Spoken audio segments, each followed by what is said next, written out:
What's going on, everyone? It's your Rifle here, and in today's video I'm going to be sharing with you guys some tips and tricks in the Vault of Glass. These Vault of Glass tips and tricks will be right after you get it past the Gorgon's Labyrinth.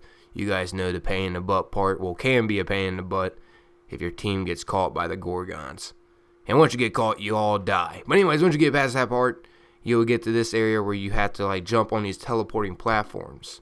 But before you jump on those teleporting platforms, try turning around and going back into the sector to Gorgon's Labyrinth.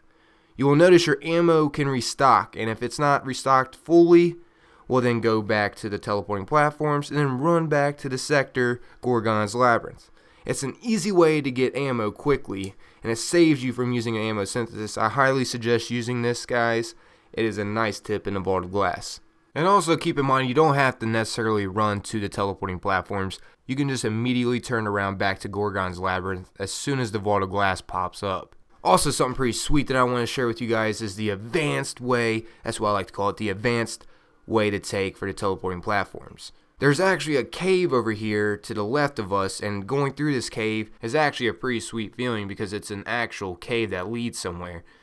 But you will soon find out that this cave leads nowhere unless you look around. Then you'll find out you have a pretty sweet jump to take. And just randomly adventuring off from your squad taking this way, they'll wonder, what in the hell are you doing? Then again, you might run into a lot of people that already know about this way. But if you actually look around instead of just looking down when you get to this spot,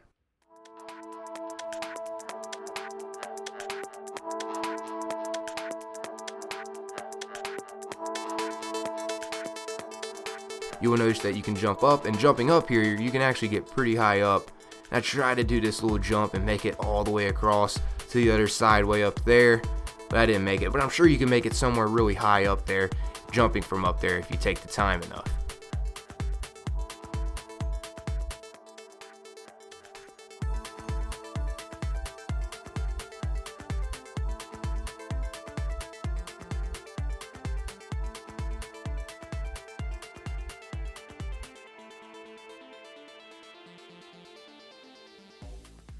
But anyways, the shortcut that I'm about to show you is going down.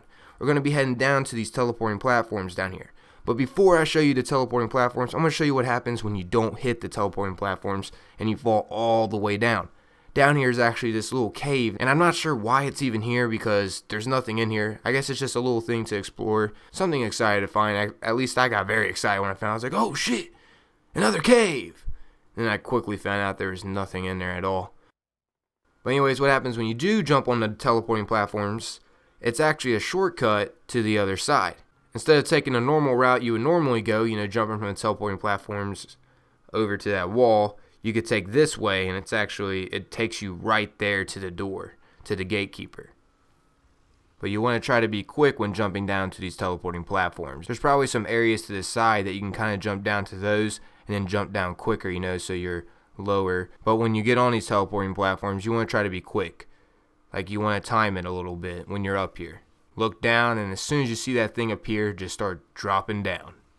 And try to jump on the teleporting platforms each time. The last one is the one that you have to worry about because you have to find some leverage on that jump to get to the final platform. And not to mention they seem to teleport quick. So that's why I like to call this the advanced way. But it's definitely more adventurous. And not to mention, while I was exploring down here, you can actually jump to the bottom down here at the very bottom platform. It's in the middle of the map, and once you get down there, I'm not sure what's supposed to happen because I could not get back out. I had to die.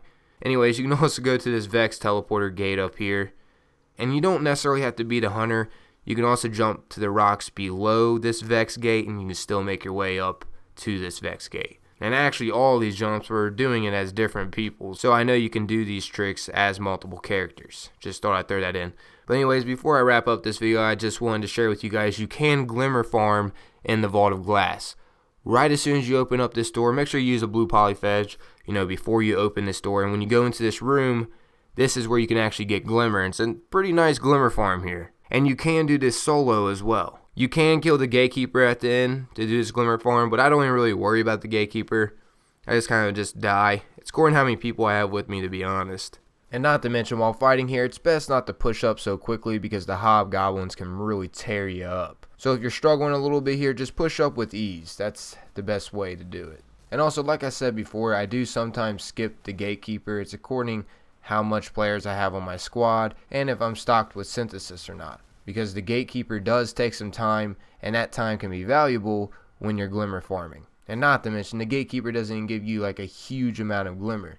So if you do end up killing yourself right before you fight the gatekeeper, you can actually spawn up and get kills that are faster than you taking the time to actually take down the gatekeeper. But if you do end up killing the gatekeeper, this glimmer farm can still work. It doesn't mean you have a checkpoint to pass the gatekeeper now. It will still spawn you back to where the door is opening. And this glimmer farm, for a fact, I know is useful because you can keep recycling this area, because literally you spawn right where the door is opening in that area. So it's very easy to restart this, and not to mention your blue polyfetch stays active, and you get blue polyfetches here and axiomatic beads, which that is also sold for glimmer. So you have 2 stackables that you collect here, and you can keep recycling the glimmer farm because one of the stackables is the blue polyfetch. And also, if the video was enjoyable, please remember to leave a like. It is much appreciated by me and it helps the video out a lot. But I'm out of here though. Thanks everyone for watching, and most importantly, thank you all for your time.